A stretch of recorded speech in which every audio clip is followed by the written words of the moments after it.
तो आपके चैप्टर का नाम था अकाउंटिंग रेशियोज़, ठीक है जी। और ये चैप्टर बहुत ही ज़्यादा आसान चैप्टर है, बहुत ही इजी चैप्टर है ना दीपक बाबू। तो इस चैप्टर के अंदर बेसिकली क्या है कि आपको रेशियो निकालना होता है।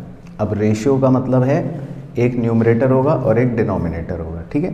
तो न्यूमरेटर और डिनोमिनेटर को बस आपको पुट करना है और रेशियो आ जाएगा। बाकी रेशियोज़ को अकाउंटिंग रेशियोज़ इसलिए कहते हैं क्योंकि इसमें अकाउंटिंग टर्म्स होंगी जो न्यूमरेटर और डिनोमिनेटर में होंगी। बाकी इसको 4 तरह से एक्सप्रेस करते हैं, ये आपको पता होना चाहिए। प्योर रेशियो मतलब 1:1 की फॉर्म में, परसेंटेज मतलब इंटू 100 कर दिया, टाइम्स का मतलब है 5 गुना, 2 गुना, 3 गुना टाइम्स की फॉर्म में, और या फिर फ्रैक्शन मतलब एब्सोल्यूट आंसर जो भी आ रहा है 1.5 या जो भी आ रहा है, ठीक है जी। बाकी रेशियो का हम एनालिसिस क्यों पढ़ते हैं ये चैप्टर, ताकि अकाउंटिंग इन्फॉर्मेशन को सिंप्लीफाई कर सके, किसी भी कंपनी की लिक्विडिटी का पता लगा सकें, ऑपरेशनल एफिशिएंसी का पता लगा सकें और प्रॉफिटेबिलिटी का पता लगा सकें, ठीक है जी। तो ये हो गई कहानी। बाकी हमारे चैप्टर में 4 प्रकार के रेशियोज़ होते हैं जो आपको पता होंगे। लिक्विडिटी रेशियो, ये कंपनी की शॉर्ट टर्म लिक्विडिटी बताते हैं। सॉल्वेंसी रेशियो, ये कंपनी की लॉन्ग टर्म लिक्विडिटी बताते हैं। एक्टिविटी या टर्नओवर रेशियो, ये ऑपरेशनल एफिशिएंसीज बताते हैं हर तरह की कि भाई आप कितने एफिशिएंट हो। और प्रॉफिटेबिलिटी रेशियो जो नाम से क्लियर है कि ये कंपनी की प्रॉफिट बताते हैं। तो आपको फॉर्मूले सबके बस याद होने चाहिए मेनली। तो लिक्विडिटी रेशियोज जो हैं उसमें आपका पहला रेशियो था करंट रेशियो, ठीक है। करंट रेशियो का मतलब है current asset upon current liability, इसको हम प्योर फॉर्म में एक्सप्रेस करते हैं। बाकी इसका आइडल रेशियो होता है 2:1, और इसमें आपको ध्यान रखना है जो कई बार अब चर्चा हो चुका कि करंट एसेट्स को कैलकुलेट जब हम करते हैं तो उस समय लूज टूल्स और स्टोर और स्पेयर्स को हम इंक्लूड नहीं करेंगे, वो गंदी इन्वेंट्री है, ठीक है, ये ध्यान रखना है। और दूसरा, अगर कोई प्रोविजन फॉर डाउटफुल डेट्स है तो उसको आप सन्ड्री डेटर में से डिडक्ट कर दोगे, तो वो भी मतलब सिंपल बात है। बाकी वर्किंग कैपिटल का फॉर्मूला पता होना चाहिए। वर्किंग कैपिटल का फॉर्मूला है CA माइनस CL, ठीक है, बस। फिर दूसरा होता है लिक्विड रेशियो, जिसको हम क्विक रेशियो या एसेट टेस्ट रेशियो कहते हैं। इसका फॉर्मूला है liquid asset upon current liability. Liquid assets का मतलब होता है जो और मतलब ज़्यादा लिक्विड एसेट्स हैं हमारे। तो करंट एसेट्स में से 2 एसेट्स अगर हम हटा दें, इन्वेंट्रीज और प्रीपेड एक्सपेंस, तो बचेंगे लिक्विड एसेट्स। बाकी इसको भी हम प्योर फॉर्म में ही डिनोट करते हैं और आइडल रेशियो होता है 1:1। फिर आपको कॉन्सेप्ट लिखवाए थे जी सॉल्वेंसी रेशियोज़ के। सॉल्वेंसी रेशियो अलग अलग प्रकार के हैं। पहला है debt equity ratio, very important, इसको आप नाम से याद रख सकते हो। डेट इक्विटी मतलब डेट ऊपर इक्विटी नीचे, तो डेट मतलब नॉन करंट लायबिलिटी और इक्विटी मतलब शेयर होल्डर फंड, और इन दोनों को आपने बैलेंस शीट में ऑलरेडी पढ़ रखा है। तो नॉन करंट लायबिलिटी का मतलब होता है जिसमें आपके डिवेंचर्स आ गए, लॉन्ग टर्म बोरोइंग्स आ गई, और शेयर होल्डर फंड का मतलब होता है जिसमें आपकी शेयर कैपिटल आ गई, रिजर्व एंड सरप्लस आ गई, ठीक है। बाकी इसका भी आइडल रेशियो 2:1 होता है और ये प्योर फॉर्म में एक्सप्रेस करते हैं। फिर है total asset to debt ratio, ये बहुत सिंपल है। टोटल एसेट ऊपर लिखना है और नॉन करंट लायबिलिटी नीचे लिखनी है, तो ये सिंपल है और इसको हम प्योर फॉर्म में एक्सप्रेस करते हैं। प्रोप्राइटरी रेशियो का मतलब है कि टोटल एसेट्स के अंदर मालिक का पैसा कितना, यानी कि share holder fund divided by total assets, तो ये भी हम प्योर या परसेंटेज फॉर्म में एक्सप्रेस करते हैं। चौथा बड़ा इंपॉर्टेंट है जो बच्चों को परेशान करता है, ये याद रखना है आपको, इसका नाम है इंटरेस्ट कवरेज रेशियो, ठीक है। तो इसका पूरा लेखा जोखा आपको अच्छे से पता होना चाहिए। इसमें न्यूमरेटर होता है net profit before interest and tax. इसका मतलब है आपको इसमें वो वाला नेट प्रॉफिट लेना है जो इंटरेस्ट और टैक्स की पेमेंट करने से पहले होता है। तो जैसे आप राइट वाले उस कॉलम में, छोटे से कॉलम में देखोगे ध्यान से, तो उसमें जो नेट प्रॉफिट की हम बात कर रहे हैं, जो बिफोर इंटरेस्ट और बिफोर टैक्स है, वो है 800 रुपी। तो न्यूमरेटर के अंदर हमारा 800 रुपये आएगा। और डिनोमिनेटर में होता है interest on long term debts. Interest on long term date का मतलब होता है कि जैसे आपकी कोई लॉन्ग टर्म बोरोइंग है, डिवेंचर्स है, तो उस पर आप जो इंटरेस्ट देते हो। अच्छा जी, इसको हम टाइम्स में डिनोट करते हैं, और इसमें एक ब्लॉक बनाकर जो फॉर्मूला लिखवा रखा है ये बहुत एसेंशियल है कि आपको कभी कभी प्रॉफिट बिफोर टैक्स निकालना पड़ेगा, जिसका फॉर्मूला आपको लिखवाया था profit after tax divided by 100% minus tax percent. तो ये ध्यान रखना है। अच्छा जी, पांचवा होता है debt to capital employed ratio. ये भी एक अच्छा रेशो है, debt to capital employed ratio. इसको भी आप फॉर्मूले को नाम से याद रख सकते हो। डेट मतलब नॉन करंट लाइबिलिटी और कैपिटल एम्प्लॉयड कैपिटल एम्प्लॉयड। तो non current liability upon capital employed, इसको भी हम प्योर फॉर्म में एक्सप्रेस करते हैं। बाकी कैपिटल एम्प्लॉयड का फॉर्मूला बिल्कुल आपको कंठस्थ होना चाहिए। इसके दो मेन फॉर्मूले हैं, एक है share holder fund plus non current liability, और दूसरा है total assets minus current liability. लेकिन दोनों ही फॉर्मूले को लगाते समय तीन बातों का विशेष ध्यान रखना है कि अगर कोई कूड़े वाले एसेट है, मतलब फिक्टिशियस एसेट, तो उन्हें माइनस करोगे। अगर कोई नॉन ट्रेड इन्वेस्टमेंट्स हैं उन्हें माइनस करोगे, और अगर कोई एग्जिस्टिंग गुडविल है उसे भी माइनस करोगे। तो ये ध्यान रखना। बाकी टोटल डेट क्या है वो फॉर्मूला पता होना चाहिए, non current liability plus current liability.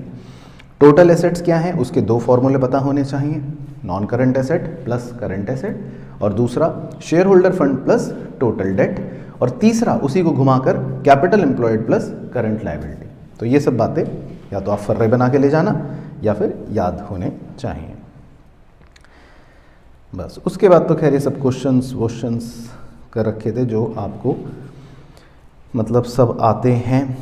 बाकी इसमें कुछ इम्पॉर्टेंट क्वेश्चन बता देता हूँ आपके एग्ज़ाम के नज़रिए से, वो आप मार्क कर सकते हो। हालांकि ये सब बेसिक हैं और इम्पॉर्टेंट क्वेश्चंस आप कर भी सकते हो, इन सब में कुछ भी नहीं है। चलो तो पहले कॉन्सेप्ट इसका और रिवाइज करवा देता हूँ। जो तीसरे तरह के रेशियोज थे, ये सब क्वेश्चंस आपने जो क्लास में करे थे तो वो एक बार आप देख सकते हो, फॉर्मूला बेस्ड क्वेश्चंस हैं। अच्छा, फिर एक छोटी सी बात जो आपको याद रखनी थी इसमें, वो ये लिखवाई थी इम्पॉर्टेंट नोट के तौर पे कि किसी भी रेशियो की वैल्यू इंक्रीज क्यों होगी अगर न्यूमरेटर इंक्रीज होगा या डिनोमिनेटर डिक्रीज होगा, और इसी तरह किसी भी रेशियो की वैल्यू डिक्रीज कब होगी जब न्यूमरेटर डिक्रीज होगा या डिनोमिनेटर इंक्रीज होगा। तो ये भी बात ध्यान रखेंगे, ठीक है जी। बाकी इसके भी हमने फिर कुछ क्वेश्चंस इस तरह के कर लिए थे जो थे। अच्छा जी, फिर उसके बाद तीसरे तरह के जो रेशियोज होते हैं उनका नाम होता है एक्टिविटी रेशियोज। एक्टिविटी रेशियोज को हम टर्नओवर रेशियो बोलते हैं, ये बहुत इंपॉर्टेंट है। इसमें पहला रेशियो जो है वो अपने आप में बहुत इंपॉर्टेंट है, इन्वेंट्री टर्नओवर रेशियो। अच्छा, इन्वेंट्री टर्नओवर रेशियो का फॉर्मूला याद रखना है। इसका फॉर्मूला होता है COGS, मतलब कॉस्ट ऑफ गुड सोल्ड, या जिसको कॉस्ट ऑफ RFO भी कह सकते हैं। ये तो है numerator, divided by average inventory. अब एवरेज इन्वेंट्री तो चलो आसान है निकालना, वो तो बच्चा बच्चा गली मोहल्ले में जानता है। एवरेज इन्वेंट्री का फॉर्मूला है opening inventory plus closing inventory upon 2। लेकिन जिस फॉर्मूले में सबके गले की सांसें सूखती हैं वो है COGS का फॉर्मूला, क्योंकि उसमें मतलब अलग अलग प्रकार के फॉर्मूले हैं, चारों अच्छे से याद होने चाहिए। पहला है net sales minus gross profit, चलो ये तो सिंपल है। दूसरा उसी को घुमा दिया, net sales plus gross loss अगर होगा तो। तीसरा ये भी याद होना चाहिए, opening inventory plus net purchase plus direct expense minus closing inventory. और चौथा जो है वो तो नए वाले P&L से डिराइव हो रहा है, जो आप कंपनी का P&L बनाते हो। तो कंपनी के P&L में आपको याद है एक्सपेंसेस थे 6 तरह के, तो उसमें जो शुरू के 3 एक्सपेंस होते हैं कौन कौन से, देखो CMC, purchase of stock in trade और चेंज इन इन्वेंट्री। तो इन तीनों को तो ऐड करना ही करना है, और प्लस डायरेक्ट एक्सपेंस। तो ये फॉर्मूला बहुत खास है COGS का कि CMC plus stock purchase of stock in trade plus change in inventory plus direct expense. तो मतलब कोई भी फॉर्मूला COGS का लगाना पड़ सकता है। बाकी इसको हम टाइम्स में डिनोट करते हैं, ये तो खैर पता ही है आपको। अच्छा, दूसरा इसमें होता है trade receivable turnover ratio. Trade receivable turnover ratio का मतलब है, ट्रेड रिसीवेबल मतलब हमारे डेटर, और डेटर कब होते हैं जब आप क्रेडिट सेल करते हो, ऐसे याद रखना। तो न्यूमरेटर में आ गया क्रेडिट सेल, और डिवाइड करना है एवरेज ट्रेड रिसीवेबल से। एवरेज ट्रेड रिसीवेबल का फॉर्मूला है opening trade receivable plus closing trade receivable divided by 2, और ट्रेड रिसीवेबल किसे कहते हैं, डेटर प्लस BR। बाकी इसमें एक छोटा मिसलिनियस फॉर्मूला है नीले रंग में, वो भी याद रखना है। डेट कलेक्शन पीरियड, यानी कि आपके डेटर आपको कितनी जल्दी पैसा दे रहे हैं, तो इसका फार्मूला है 12 महीने या 365 दिन divided by trade receivable turnover ratio. अब 12 महीने कब लोगे और 365 दिन कब लोगे बताइए। नहीं, मंथ्स में थोड़ी ना होगा वो तो। मान लो ट्रेड रिसीवेबल टर्नओवर रेशियो है 4, तो फिर आप 12 मंथ्स ले लो, क्योंकि फिर 12 मंथ्स अपॉन 4 करना आसान हो जाएगा। मान लो ट्रेड रिसीवेबल टर्नओवर रेशियो है 5, तो फिर आप 365 डेज अपॉन 5 ले लो, तो वो सॉल्व करना आसान हो जाएगा। तो आपको मतलब अपने हिसाब से बुद्धिमत्ता का प्रदर्शन करना पड़ेगा। अच्छा, तीसरा होता है ट्रेड पेबल टर्नओवर रेशियो, ये बिल्कुल ऊपर वाले का उल्टा। इसमें फॉर्मूला होता है net credit purchase divided by average trade payable, और एवरेज ट्रेड पेबल मतलब opening trade payable plus closing trade payable divide by 2, और ट्रेड पेबल का मतलब क्रेडिटर प्लस BP। तो ये तो सबको सिंपल। बाकी क्रेडिट परचेज आपको पता ही है क्या होती है, वो तो खैर कोई बताने वाली बात नहीं है, और इसको भी हम टाइम्स में डिनोट करते हैं। बाकी इसमें भी वही सेम फॉर्मूला नीले रंग का। एवरेज पेमेंट पीरियड, तो एवरेज पेमेंट पीरियड में वही 12 मंथ्स या 365 days upon trade payable turnover ratio. चौथा है वर्किंग कैपिटल टर्नओवर रेशियो, इसको भी ध्यान से ऑब्जर्व करना। इसमें डिनोमिनेटर में तो है वर्किंग कैपिटल, लेकिन न्यूमरेटर में ध्यान रखना, न्यूमरेटर में क्या है, RFO मतलब नेट सेल्स। लेकिन अगर इमरजेंसी हो तो फिर आप नेट सेल्स की जगह COGS भी यूज़ कर सकते हो। अब बच्चा कहता है इमरजेंसी कैसी सर, तो इमरजेंसी ऐसी कि भाई आपको नेट सेल्स क्वेश्चन में दी ही नहीं होगी, या फिर क्वेश्चन से आप निकाल ही नहीं सकते होंगे, तो मतलब तब आप इमरजेंसी में COGS लिख सकते हो न्यूमरेटर में। बाकी ये भी हम टाइम्स में शो करते हैं, ये तो खैर पता ही है। अच्छा, पांचवा है जी नेट एसेट टर्नओवर रेशियो। इसका फॉर्मूला है, या इसको कैपिटल एम्प्लॉयड टर्नओवर रेशियो भी कहते हैं। इसका फॉर्मूला है net sales upon capital employed. तो ये बिल्कुल सिंपल है, इसमें तो कुछ भी है ही नहीं। और छठा है फिक्स्ड एसेट टर्नओवर रेशियो, ये भी सिंपल है। RFO मतलब net sales upon fixed assets.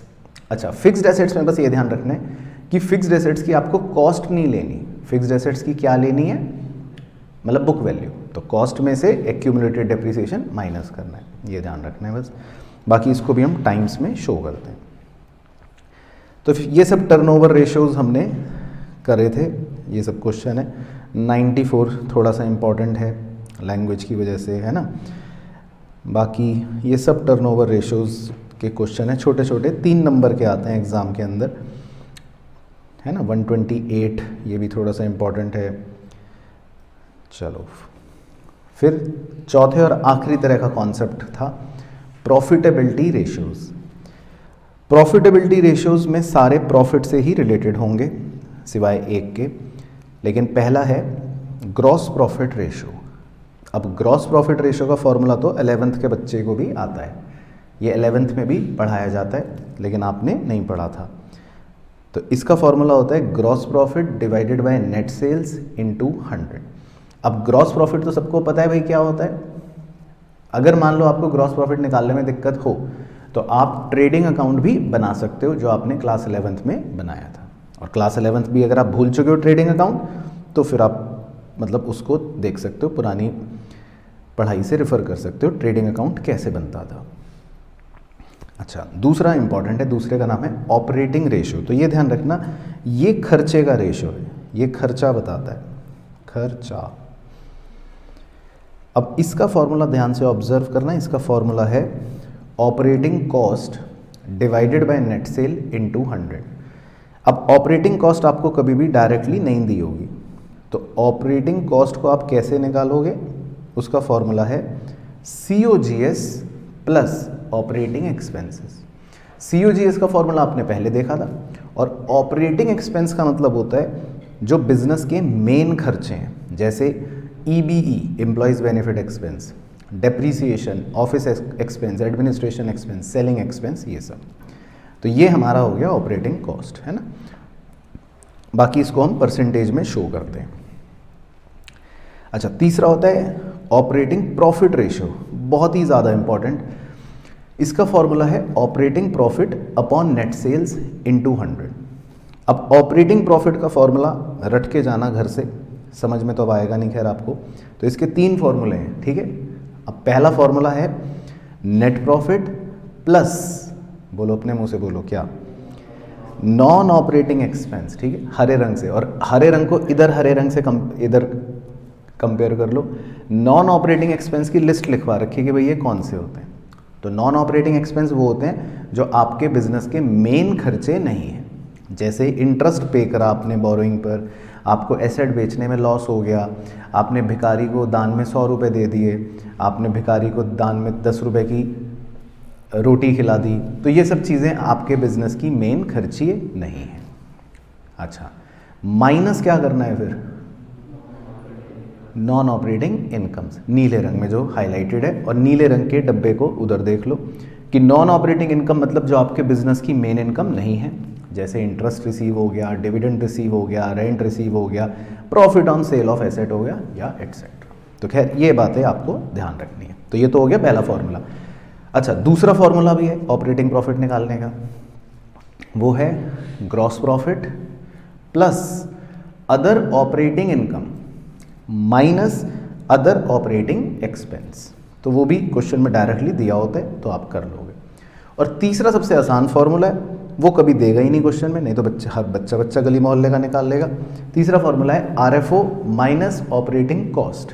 तो वो तो बहुत ही सिंपल है, तो वो नहीं देगा। बाकी इसको हम परसेंटेज में शो करते हैं, वो तो पता ही है। लेकिन एक सबसे इम्पॉर्टेंट बादल, बताओ क्या, ऑपरेटिंग रेशियो और ऑपरेटिंग प्रॉफिट रेशियो को मिलाकर हमेशा क्या आएगा, 100%। तो इसका आप यूज़ कर सकते हो।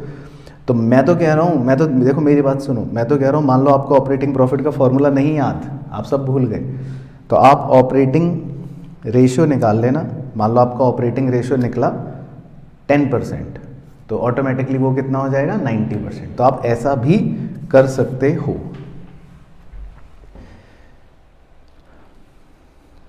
अच्छा जी, अच्छा जी, तो ये हो गई इन दोनों की कहानी। अब चौथा जो है वो भी अच्छा रेशियो है, हालांकि वो इजी है। चौथे का नाम है net profit ratio.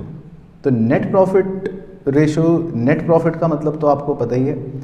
Net profit बचपन में निकालते थे आप, P&L अकाउंट बनाते थे, तो इसका फॉर्मूला भी वही है, net profit after tax, after tax मतलब टैक्स भी पे करने के बाद, divided by net sales into 100। तो नेट प्रॉफिट है, उसका कोई फॉर्मूला नहीं है, वो तो निकल जाता है। पांचवा, ये भी बहुत इंपॉर्टेंट है प्रॉफिटेबिलिटी रेशियो में, रिटर्न ऑन इन्वेस्टमेंट, या इसको बोलते हैं return on capital employed, ROI, ठीक है। तो ये जो है इसका फॉर्मूला देखो क्या है, इसका न्यूमरेटर जो होता है वो है profit before interest, tax and dividend. यानी कि आपका जो प्रॉफिट है इंटरेस्ट को पे करने से पहले, टैक्स को पे करने से पहले और डिविडेंड को पे करने से पहले कितना है, वो न्यूमरेटर में लिखना है और डिवाइड करना है कैपिटल एम्प्लॉयड से। तो कैपिटल एम्प्लॉयड तो आपको पता ही है, लेकिन इसमें जो सबसे स्टार वाली बात है, जो बच्चा गली मोहल्ले में भूल जाता है, वो क्या,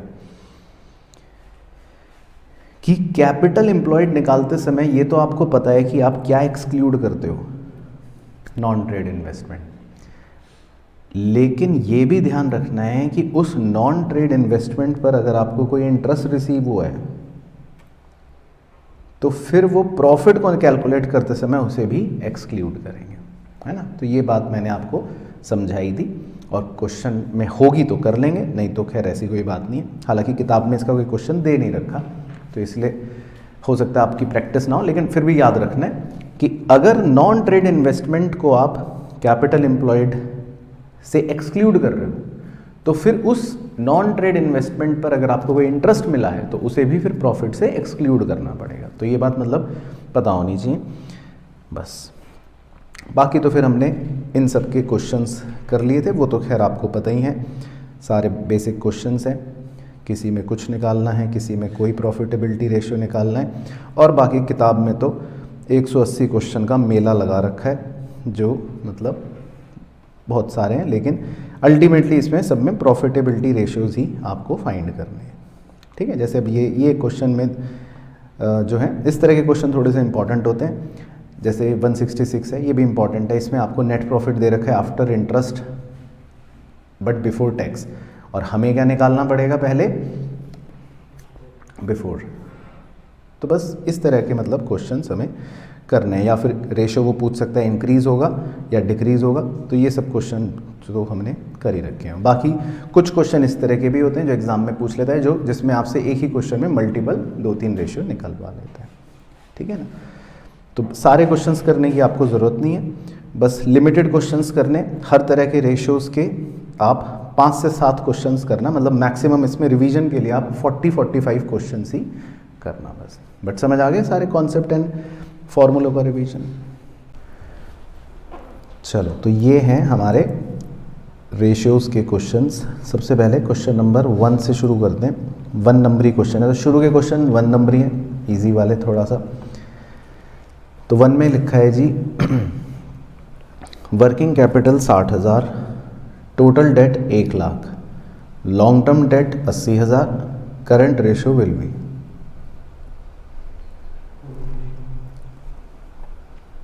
चलो तो ऐसी ओरली निकालते हैं। टोटल डेट 1 लाख दे रखे हैं, ठीक है, और लॉन्ग टर्म डेट 80 दे रखे हैं। तो अगर टोटल डेट्स में लॉन्ग टर्म डेट 80 हैं तो करंट लायबिलिटी कितनी हो गई, 20।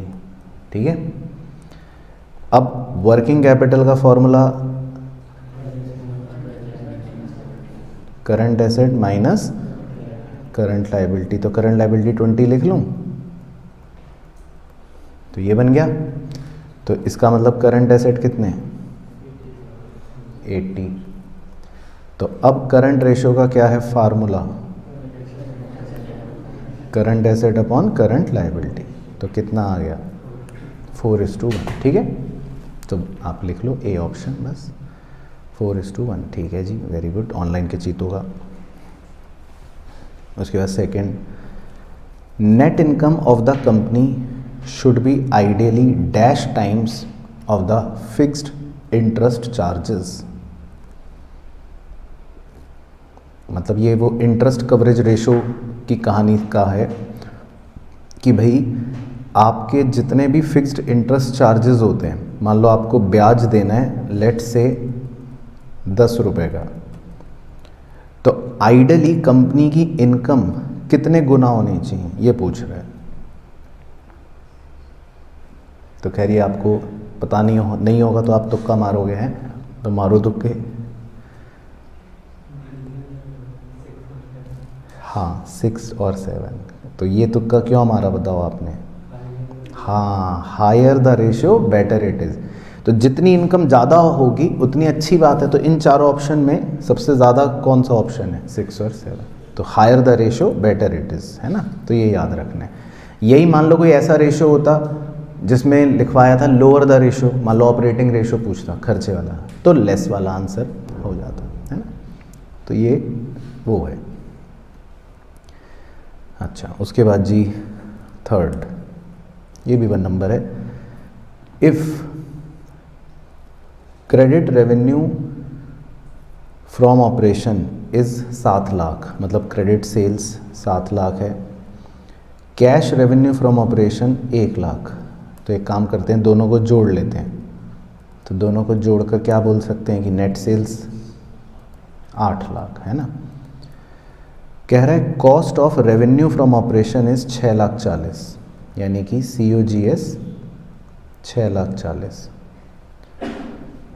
तो कह रहा है gross profit ratio will B, तो पहले तो ग्रॉस प्रॉफिट का फॉर्मूला क्या होता है, नेट सेल्स माइनस COGS।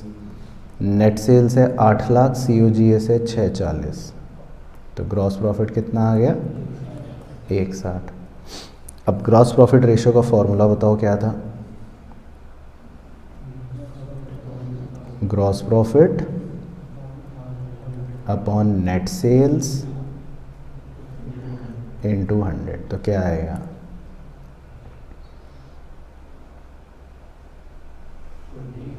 20%। ठीक है, तो इसका आंसर हो गया 20%। ठीक है, क्लियर। उसके बाद अगला क्वेश्चन, वो भी दिमाग को शांत करने के लिए तुक्के मारने आपको, ट्रू फॉल्स के पहले A, operating ratio is a profitability ratio.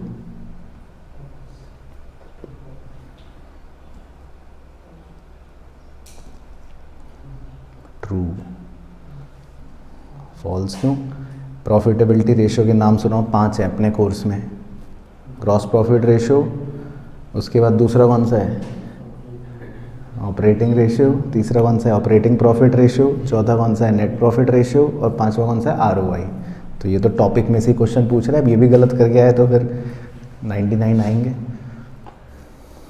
उसके बाद B, reserves are also included in share holder fund.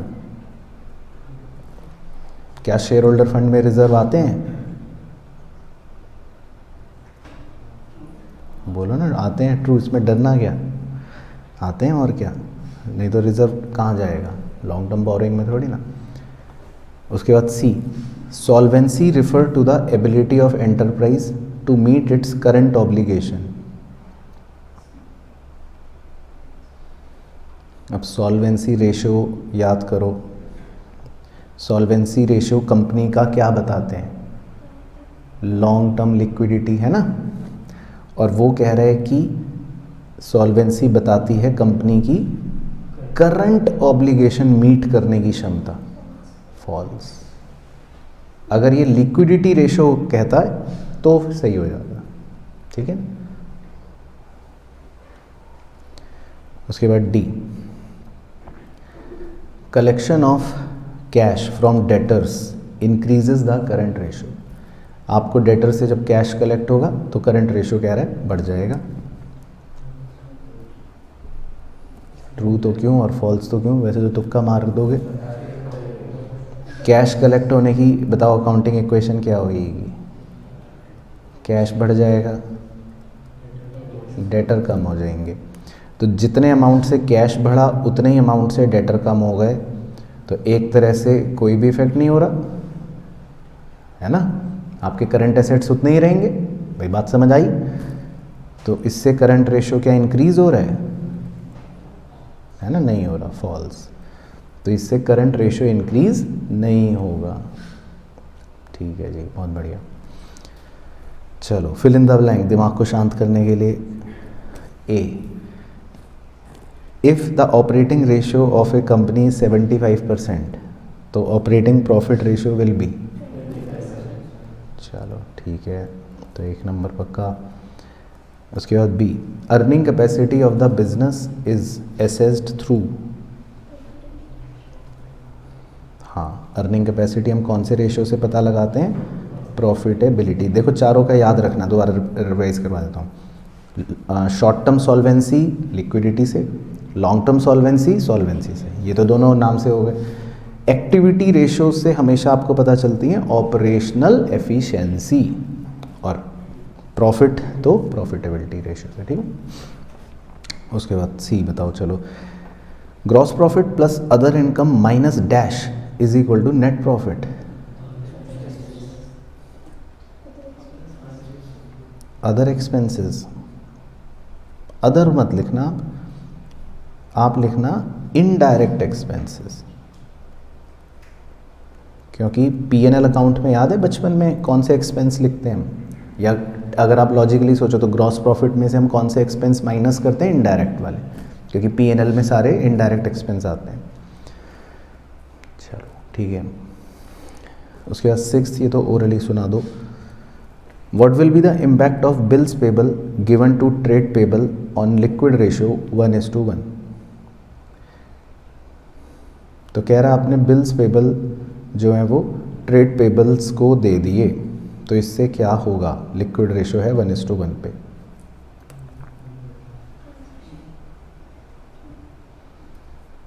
इसका अकाउंटिंग इफेक्ट बताओ क्या होगा?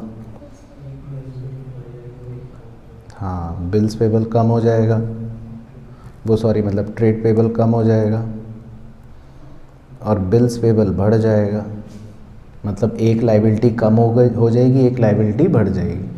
तो इससे इसका मतलब करंट लाइबिलिटी पर तो कोई इफेक्ट नहीं पड़ने वाला टोटलिटी में, तो इसका मतलब रेशो पर क्या होगा, नो चेंज, कोई इफेक्ट नहीं होगा। ठीक है, और रीज़न में भी आप यही लिखोगे कि भाई no effect on current liability. उसके बाद 7th, what is the denominator to be used while calculating trade receivable turnover ratio. तो ट्रेड रिसीवेबल टर्नओवर रेशियो का डिनोमिनेटर क्या होता है, very good, average trade receivables. उसके बाद 8th, name the ratios which are calculated under the heading of profitability ratio. सुनाओ 5, gross profit ratio, operating ratio, operating profit ratio, net profit ratio और return on investment. ठीक है, तो ये तो अपना वही कोर्स का सिलेबस जो है वही 5। चलो अब बुद्धिमत्ता के प्रश्न 9 से करते हैं। तो 9 में कह रहा है जी the ratio of current assets to current liabilities is 2.5:1। ठीक है, तो करंट एसेट्स और करंट लाइबिलिटी का रेशियो है 2.5:1। अच्छा, करंट एसेट उसने दे भी रखे हैं, कितने दे रखे हैं, 5 लाख। तो क्या आप करंट लाइबिलिटी बता सकते हो, बताओ, करंट रेशियो अगर 2.5:1 है तो करंट लाइबिलिटी कितनी होगी बताओ, बताओ, 2 लाख। ठीक है, तो पहले ये तो सबको निकालना ही गया होगा। ठीक है, अब आगे पढ़ो, आगे एक मेन काम है। The accountant of this firm is interested in maintaining current ratio of 2:1। अब हमारा मुंशी चाहता है कि नया करंट रेशियो 2:1 हो, ये चाहता है Munshi, by acquiring some assets, current assets on credit. कह रहा है आप कुछ करंट एसेट्स उधार पर खरीद लो। तो कह रहा है you are required to suggest him the amount of current assets which must be acquired for this purpose. तो हम मान लेते हैं हमने एक्स अमाउंट के करंट एसेट्स को उधार पे खरीद लिया। तो जब आप करंट एसेट्स को उधार पर खरीदोगे तो अब आपके नए करंट एसेट्स कितने बन जाएंगे, 5 lakh plus x, very good. और नई करंट लाइबिलिटी कितनी बन जाएगी, 2 लाख प्लस एक्स, क्योंकि आपने उधार पे गुड्स खरीदे। तो एक तरफ करंट एसेट बढ़ेगा, एक तरफ करंट लाइबिलिटी बढ़ जाएगी। पहले इतना ओके हो गया। और वो ये कह रहा है कि नया रेशियो 2:1 चाहिए हमें। तो क्या हम इसको सॉल्व करके x निकाल सकते हैं, हाँ सर निकाल सकते हैं, इसमें क्या है। तो करंट एसेट्स नए वाले plus divided by current liability नई वाली, और रेशियो चाहता है वो 2:1, तो 2:1 पुट कर दो। इस गणित को सॉल्व कर लो। गणित अपने स्वाद अनुसार सॉल्व करनी है सबको, जिसको जैसे अच्छी लगे। और x निकालना है आंसर। तो कितना आ जाएगा x, 1 लाख। तो इसका मतलब 1 लाख रुपए के अगर गुड्स परचेज करे जाएं उधार पर तो ये रेशियो 2:1 बन जाएगा। और आप चेक भी कर सकते हो इस बात को, क्योंकि अगर आप 1 लाख के गुड्स खरीदोगे उधार पर तो आपके नए करंट एसेट्स हो जाएंगे 6 लाख और नई करंट लाइबिलिटी हो जाएगी 3 लाख। तो 6/3 2 आ गया, तो इसका मतलब सही हो गया। चलो ठीक है जी। उसके बाद नंबर 10 मन कर रहा है आपसे करवाने का, ठीक है सर करवा लो। Following is the statement of P&L of SK limited for the year ended. तो SK लिमिटेड का एक P&L दे रखा है जो आपको अभी यहाँ पे नज़र आ रहा है, RFO। फिर एक्सपेंसेस में देखो CMC, changes in inventory, EBE, ये सब खर्चे हैं, finance cost, cost, other expense, और टोटल एक्सपेंस माइनस करके प्रॉफिट आ गया 6 लाख। तो कह रहा है you are required to compute, 2 ratios निकालने हैं इसमें, ऑपरेटिंग रेशियो भी निकालना है और ग्रॉस प्रॉफिट रेशियो भी निकालना है।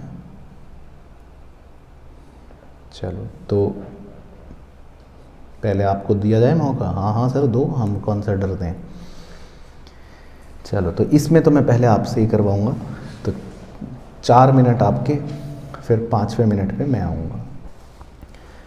चलो तो जैसा कि उम्मीद थी सभी बच्चे हार गए, मतलब परेशान है, बट कोई नहीं, आपको सिखाया जाएगा स्टेप बाय स्टेप, आप चिंता बिल्कुल ना करें। आइए अब देखो भाई, आपको RFO दे रखा है, चलो ये तो नेट सेल्स है, ये तो सबको पता ही है, ठीक है, नेट सेल्स। अब आपको COGS, ये टर्म अगर याद हो, COGS, मैं चलो नीचे लिखता रहता हूँ, COGS, ठीक है। इसका एक फॉर्मूला बताया था कि इसका फॉर्मूला होता है, नए वाले P&L के हिसाब से इसका फॉर्मूला होता है CMC plus purchase of stock and trade plus change in inventory, और ये तीनों वो खर्चे हैं जो आपके नए P&L के पहले 3 ऑर्डर में ही होते हैं, और प्लस डायरेक्ट एक्सपेंस अगर हैं तो, इफ एनी, वो क्वेश्चन बताएगा, नहीं बताएगा तो 0 ले लेंगे, ठीक है। तो पहले में अगर मैं COGS की बात करूं इस प्रश्न में, इस फॉर्मूले के मुताबिक, तो आपको एक्सपेंस में देखो CMC दे रखा है, purchase of stock and trade एक खर्चा होता है एक्चुअल P&L के फॉर्मेट में, लेकिन वो इसमें नहीं दे रखा, तो मतलब वो आप 0 ले लो, 0 क्या ले लो, मतलब नहीं दे रखा। और चेंजेस इन इन्वेंट्री आपको दे रखा है 50,000, ठीक है। तो इसका मतलब जो ये शुरू के 3 खर्चे होते हैं P&L के अंदर, जो आपको सिखा रखे हैं कई बार, ये 3, जिसमें से एक तो दे नहीं रखा, तो इन तीनों को अगर मैं जोड़ लूँ फिलहाल, तो CMC है 1125, purchase of stock and trade है 0, और चेंज इन इन्वेंट्री है 50। तो यहाँ तक आपको किसी को पेट में दर्द या कोई सांस ना लेने की समस्या तो नहीं लग रही, यहाँ तक ओके है कहानी, ठीक है। Plus direct expense if any. अब डायरेक्ट एक्सपेंस कौन से होते हैं? वैसे तो क्वेश्चन को बताना चाहिए, नहीं बताएगा तो फिर इसमें से कोई डायरेक्ट नहीं है, क्योंकि डायरेक्ट एक्सपेंस होते हैं जो ट्रेडिंग अकाउंट में लिखे जाते हैं, जैसे वेजेस, कैरेज इन वर्ड, तो वो सब इसमें कुछ भी नहीं दे रखे, तो हमें उनसे कोई मतलब नहीं है। अब बात करते हैं खर्चों की, तो डायरेक्ट एक्सपेंस भी कुछ नहीं दे रखे, तो वो भी आप 0 छोड़ दो, तो ये आपका COGS कितना आ गया 1175। तो यहाँ तक ओके हो गया बस। तो आप कम से कम ग्रॉस प्रॉफिट अब निकाल सकते हो। तो पहले इतना काम कर लेते हैं। ग्रॉस प्रॉफिट का फॉर्मूला है net sales minus COGS। Net sales तो आपको दे ही रखा है 20 लाख है, वो तो पहला आइटम था, और COGS आपका ऊपर आ गया, तो ग्रॉस प्रॉफिट कितना आ गया 825। और अब आप GP रेशियो भी निकाल सकते हो।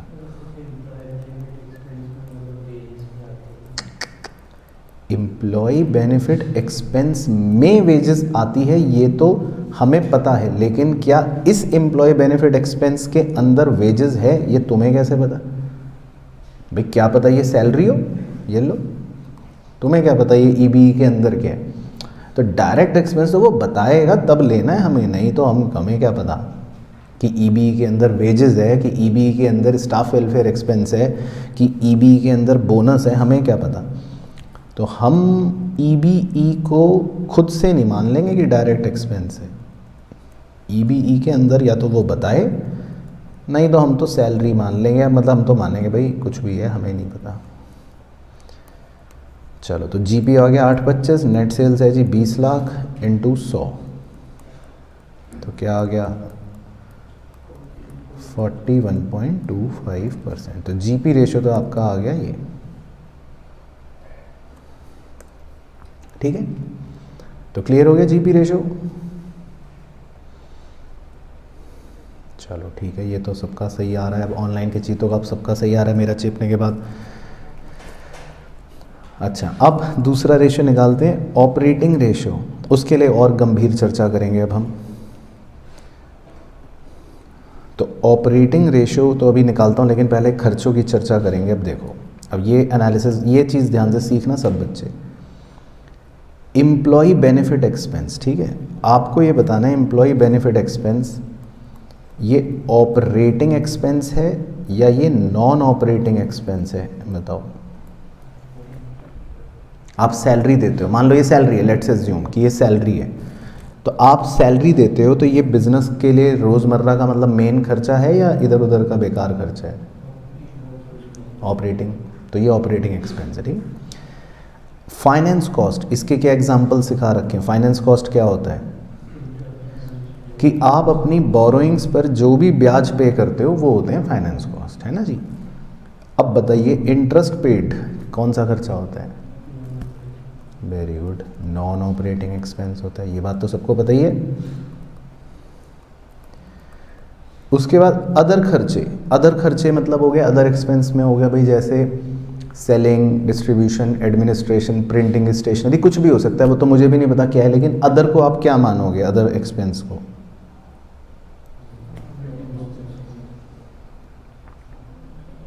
Non operating. Selling, distribution, administration non operating होते हैं, ऑपरेटिंग होते हैं ना वो तो अदर एक्सपेंसेस के अंदर क्या आया होगा? अब सोचो चलो, अदर एक्सपेंसेस में क्या क्या एग्जांपल लिखवाए थे आपको?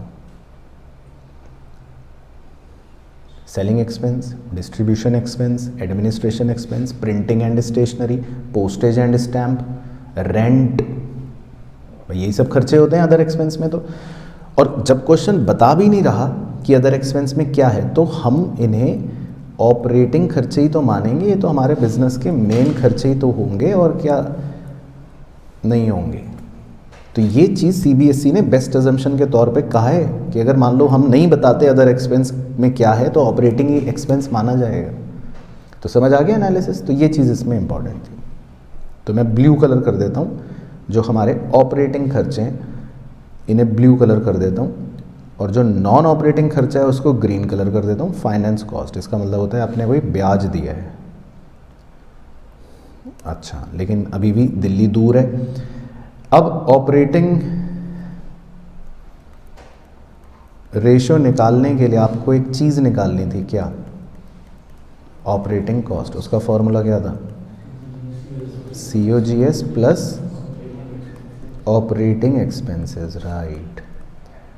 तो COGS हमने ऊपर निकाल लिया था 1175, और ऑपरेटिंग एक्सपेंसेस जो हैं वो मैंने आपको अभी भी मार्क करवाए नीले रंग के, 2, 30,000 का EBE और 170 का अदर एक्सपेंस। तो 30 और 170 कितना हो गया? 2 लाख। तो आपकी ऑपरेटिंग कॉस्ट कितनी हो गई? 13%। अब आप निकाल सकते हो चीते की स्पीड से ऑपरेटिंग रेशो। उसका फॉर्मूला है operating cost divided by net sales into 100। तो ऑपरेटिंग कॉस्ट मुझे पता था कि सब बच्चे गलत ही निकालेंगे और आंसर गलत ही देंगे, तो इसीलिए मैंने पहले ये क्वेश्चन आपसे करवाया था। तो चलो कोई बात नहीं, लेकिन अब आप सीख गए बारीकियाँ कि क्या होते हैं। तो कितना आएगा बताओ? ये 68.75%। तो ये है आपका ऑपरेटिंग रेशो का आंसर। तो 2 रेशोज़ निकालने थे इस क्वेश्चन में, जीपी रेशो और ऑपरेटिंग रेशो, ठीक है। तो नए वाले पीएनएल के अंदर की बारीकियां ये ध्यान रखनी है आपको, ठीक है। तो ये क्वेश्चन बहुत ही अच्छा इंपॉर्टेंट क्वेश्चन था, ठीक है। चलो अब चलते हैं 11th पर। ये भी एक बढ़िया क्वेश्चन है, इस तरह का क्वेश्चन भी मज़ेदार क्वेश्चन है। आइए देखते हैं। इसमें लिखा है current ratio of the company is 2:1, ठीक है। तो आप अपना मन में ऐसे ही एज्यूम कर लो कि लेट से करंट एसेट्स हैं 2 लाख और करंट लायबिलिटी है 1 लाख। ये हम मन में एज्यूम कर लेते हैं। अब वो कह रहे हैं state giving reason which of the following will improve reduce और नॉट चेंज द रेशो। तो पहले इसका ढांचा बनाओ, कैसे सिखाया था। सॉल्यूशन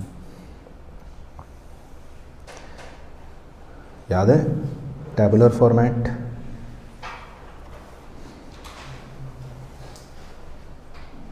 इधर लिखना है हमें इफेक्ट और इधर लिखना है हमें रीज़न। ठीक है, तो बना लो। बाकी नीचे हम जो समझने के लिए करना होगा वो सब ड्राइंग बना लेंगे। तो एग्ज़ाम में आप मेन सॉल्यूशन इसी तरह करना, इफेक्ट और रीज़न। टोटल 6 ट्रांजैक्शंस हैं, तो नंबर डाल लेते हैं 1 2 3 4 5 6।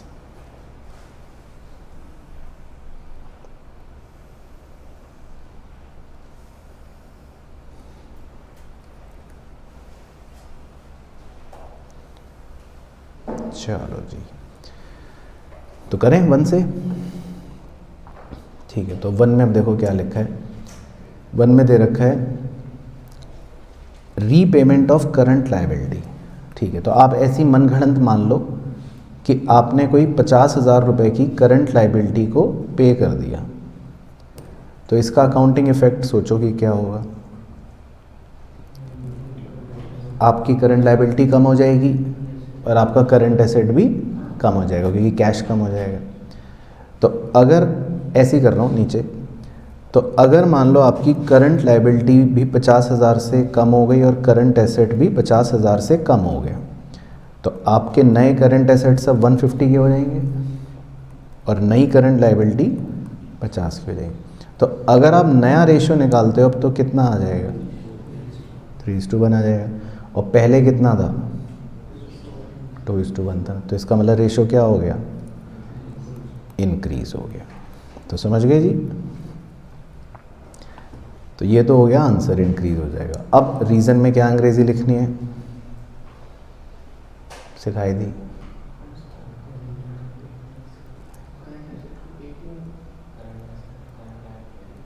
Current asset and current liability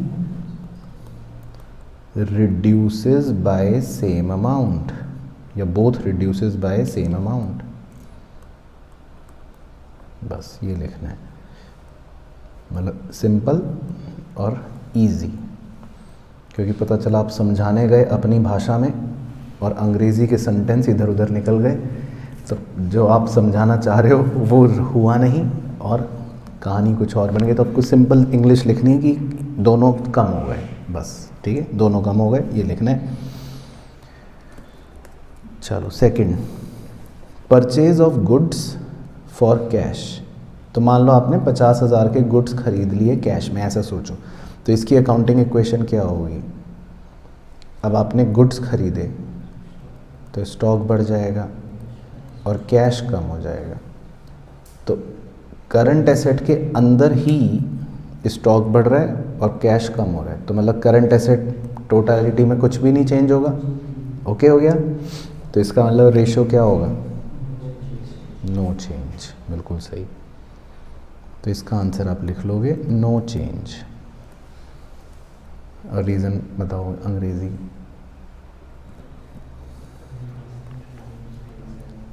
current asset increases as well as decreases by same amount। तो करंट एसेट बढ़ गया और करंट एसेट कम हो गया सेम अमाउंट से।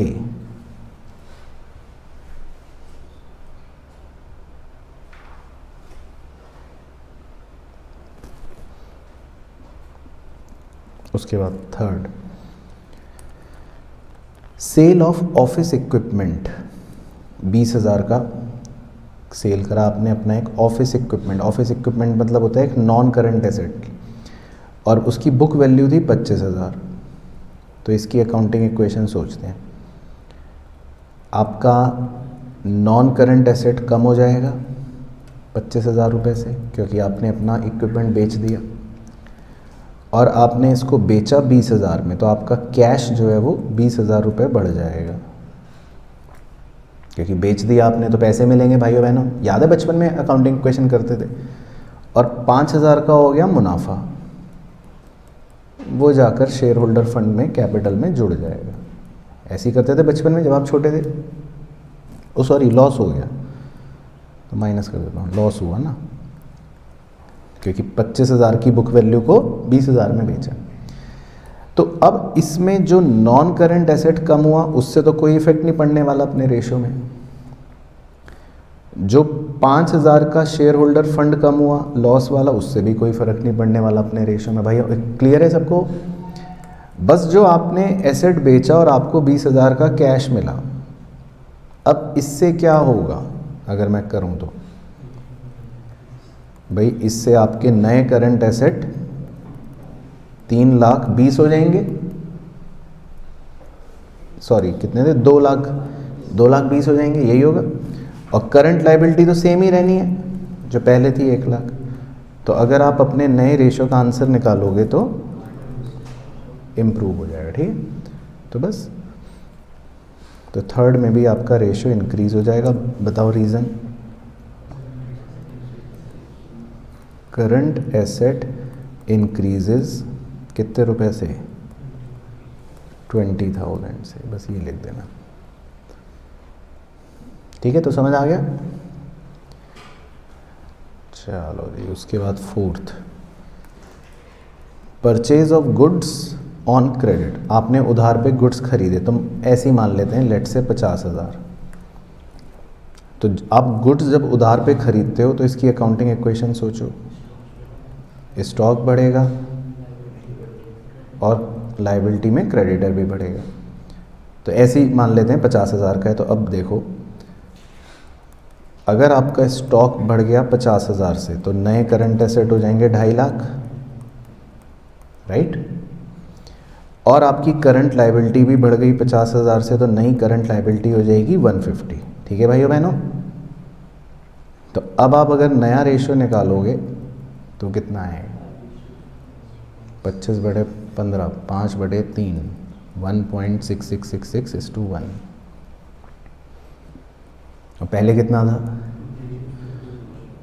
2:1। और अब कितना आ रहा है? तो क्या हो गया आंसर? डिक्रीज। ठीक है, तो समझ गए खेल। तो आपको सतर्कता से करना है बस। और रीज़न बताओ। Both current asset and current liability increases by same amount. तो दोनों करंट एसेट और करंट लायबिलिटी सेम अमाउंट से बढ़ गए।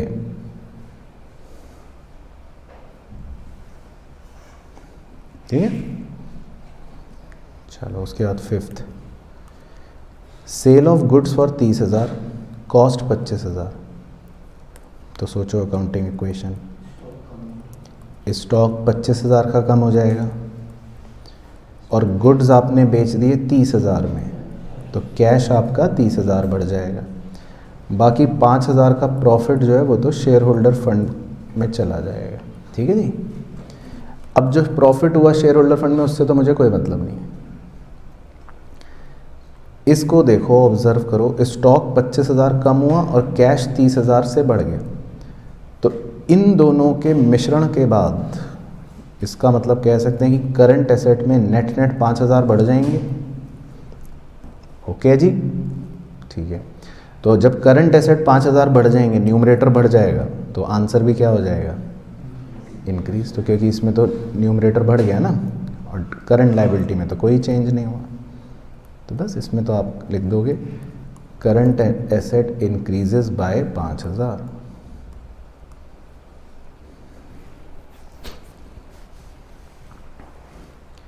उसके बाद sixth, payment of declared dividend. Declared dividend अगर नहीं पता किसी को, तो मतलब ये होता है कि एक करंट लायबिलिटी है। तो आप इस पॉइंट को ऐसे देखो कि आपने करंट लायबिलिटी को पे कर दिया। तो अब इसकी अकाउंटिंग इक्वेशन बताओ। करंट लायबिलिटी को मान लो 50,000 रुपये था, ऐसे ही लिख रहा हूँ। तो करंट लाइबिलिटी कम हो जाएगी 50,000 से और कैश भी कम हो जाएगा 50,000 से। तो अगर करंट लाइबिलिटी भी कम हो गई 50, तो अब नई करंट लाइबिलिटी कितनी बन जाएगी आपकी 50, और करंट एसेट भी कम हो जाएगा 50,000 से तो 150। तो मतलब ये 6 पॉइंट एक तरह से फर्स्ट पॉइंट की तरह ही है, सेम ही हो गया है ना। तो इसका भी आंसर क्या हो जाएगा, इंक्रीज, है ना। तो करके भी देखोगे तो वही आएगा, और रीज़न भी फर्स्ट वाला ही बन गया कि both current asset and current liability decreases by same amount. तो समझ आया ये वाला। तो ये अच्छा क्वेश्चन था इस तरह, ठीक है। चलो इसके बाद सेकंड लास्ट क्वेश्चन, 4 नंबरी, क्वेश्चन नंबर 12। तो ये आप भी कर सकते हो, मैं भी कर सकता हूँ, फिर देखते हैं कौन जल्दी कर लेगा। कंप्यूट डेटर्स टर्नओवर रेशियो, तो पहले फर्स्ट पोर्शन ही करते हैं। तो डेटर्स टर्नओवर रेशियो निकालना है, तो बताओ फॉर्मूला बताओ डेटर टर्नओवर रेशियो का। Net credit sales upon average trade receivables, ठीक है। अब उसने क्या क्या दे रखा है जी, वो पढ़ लेते हैं। उसने दिया है टोटल सेल्स 5,20,000, ठीक है। Cash sales 60% of credit sales, अच्छा। उसके बाद दिया है क्लोजिंग डेटर्स 80,000 और opening debtors 3/4 of closing debtor. तो 3/4 निकालना क्लोजिंग डेटर का, तो वो आ गया 60, ठीक है। तो आप एवरेज ट्रेड रिसीवेबल तो निकाल ही सकते हो। एवरेज ट्रेड रिसीवेबल का फॉर्मूला क्या है, opening debtor 60 plus closing debtor 80 upon 2। तो 60 प्लस 80 अपॉन 2 कितना हो गया 70। चलो तो डिनोमिनेटर तो मैंने निकलवा दिया। अब न्यूमरेटर के लिए मेहनत करते हैं, नेट क्रेडिट सेल्स निकालते हैं। तो सर कैसे निकालोगे आप नेट क्रेडिट सेल्स, बताओ क्या करें। हाँ, तो नेट क्रेडिट सेल्स को एक्स लेट कर लेते हैं पहले।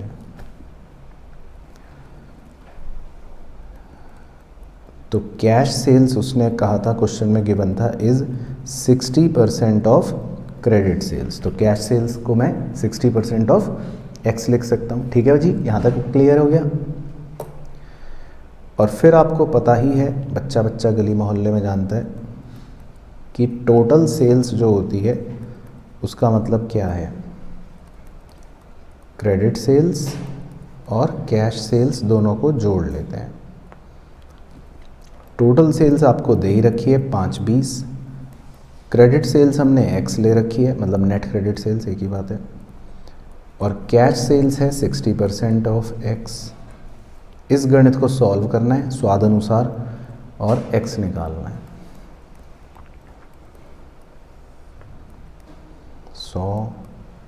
100x प्लस 60x, तो x आ गया 5,20,000 इंटू 100 ऊपर चला गया और 160 नीचे आ गया। कितना आ रहा है 325, ठीक है जी। तो आपको न्यूमरेटर पता चल गया। तो आपका नेट क्रेडिट सेल्स जो हमने एक्स लेट करा था न्यूमरेटर, वो आ गया 325, ठीक है। तो कोई दिक्कत तो नहीं। तो इसको आप अपने ऊपर मेन फॉर्मूले में पुट कर लेते हैं और आंसर निकाल लेते हैं। तो 325/70 कितना आ गया 4.6 times approx, 4.6 times. But clear हो गया, समझ आ गया। तो ये तो था पहला पार्ट। अब दूसरा पार्ट निकाल लेते हैं। दूसरे पार्ट में कह रहा है current liabilities of the company is 1,60,000। Current liability है 160, लिक्विड रेशो 1.5:1, ठीक है। करंट रेशो 2.5:1, ठीक है। Calculate quick assets and current assets. चलो, तो ये जो जो दे रखा है लिख लेते हैं, फिर दिमाग लगाएंगे। तो सेकंड पार्ट के लिए उसने करंट लायबिलिटी दे रखी है 1,60,000। लिक्विड रेशो दे रखा है उसने 1.5:1। लिक्विड रेशो का फॉर्मूला बताओ। Liquid assets upon current liability 1,60 लिख लूँ, ठीक है। तो वो दे रखा है 1.5। तो क्या आप इससे लिक्विड एसेट्स निकाल सकते हो? हाँ सर, निकाल सकते हैं। करो, निकालो। 2,40,000, ठीक है। फिर दूसरा उसने हमें करंट रेशो दे रखा है। करंट रेशो दे रखा है 2.5। करंट रेशो का formula current asset upon current liability की जगह 160 लिख लूँ, तो इससे करंट एसेट निकालो 4 लाख, ठीक है। तो बस यही पूछा था क्वेश्चन ने, दो ही बातें तो पूछी थी कि लिक्विड एसेट्स निकाल दो, वो आ गए 2,40,000, और करंट एसेट निकाल दो। बाकी मान लो इस क्वेश्चन में पूछता इन्वेंट्री निकालो, तो मुझे बता दो, मान लो होता वो भी, तो इन्वेंट्री का क्या आंसर होता अगर क्वेश्चन पूछता तो? हाँ, तो भी पता होना चाहिए। तो फॉर्मूला होता current assets minus liquid assets, है ना। तो 160, तो अगर वो पूछता तो, ठीक है। तो क्लियर हो गया वाला। तो ये सेकंड पार्ट छोटा था। चलो, इसके बाद लास्ट प्रश्न सर, लास्ट प्रश्न 4 नंबर का। सर ये हम करेंगे? नहीं बच्चों, ये भी मैं चिपवा दूंगा। नहीं नहीं सर, ये हम खुद करना चाहते हैं, ठीक है। From the following information of Mahakal limited calculate total asset to debt ratio. तो बस फॉर्मूला मैं लिखूंगा, बाकी आपको फिर छोड़ दूंगा। तो total asset to debt ratio का बताओ फॉर्मूला क्या होता है? हाँ हाँ, सही। तो total assets upon non current liability, ठीक है। तो बस आपको 1 मिनट मिलेगा, पहले आप बताओ फिर मैं निकालता हूँ। बस ये है फॉर्मूला, बिल्कुल सही, निकालो अब।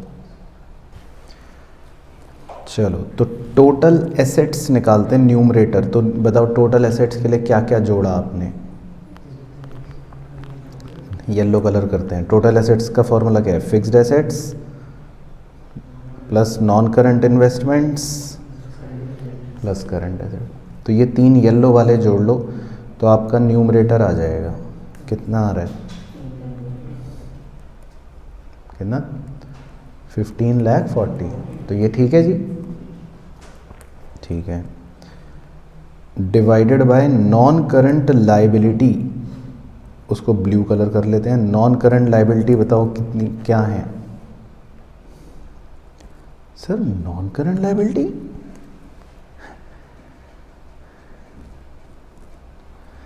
तो भाई इक्विटी शेयर कैपिटल क्या होता है? Share holder fund. Preference share capital क्या होता है? Share holder fund. Reserve and surplus क्या होता है? Share holder fund. और ये तो करंट लायबिलिटी है ही। तो नॉन करंट लायबिलिटी कितनी हो गई? 0। तो आंसर आ गया इन्फिनिटी। चलो, तो बताओ शिवांश, तुम तो होशियार हो, क्या करें अब? ठीक है। तो टोटल एसेट्स का प्यारे बच्चों फॉर्मूला एक बहुत साल पहले हमने पढ़ा था जब हम छोटे थे। Share holder fund plus non current liability plus current liability. तो टोटल एसेट्स हमें पता ही है 15,40,000। अब वो काम आ जाएगा जो एनालिसिस करा था, ठीक है। तो शेयर होल्डर फंड में तो ये आ जाएंगे, देखो 5 लाख, 4 लाख और 2,40,000। तो सारी लिख लेता हूँ, चलो 5 लाख, 4 लाख और 2,40,000। ये तो हो गया शेयर होल्डर फंड, ठीक है जी। नॉन करंट लायबिलिटी अपने को पता नहीं है, वो तो निकालनी है, और प्लस करंट लायबिलिटी कितनी दे रखी है, 1 लाख। बस अब तो स्वाद अनुसार गणित करके NCL निकालना है, कितना आ रहा है, 3 लाख। तो ये डिनोमिनेटर ऐसे पता चलेगा 3 लाख, ठीक है। चलो ठीक है सर, तो समझ गए हम चाल। तो 3 लाख से अब आप डिवाइड कर दो, तो 15,40,3 लाख 5.13:1। तो क्लियर हो गया। चलो तो डन, डना डन।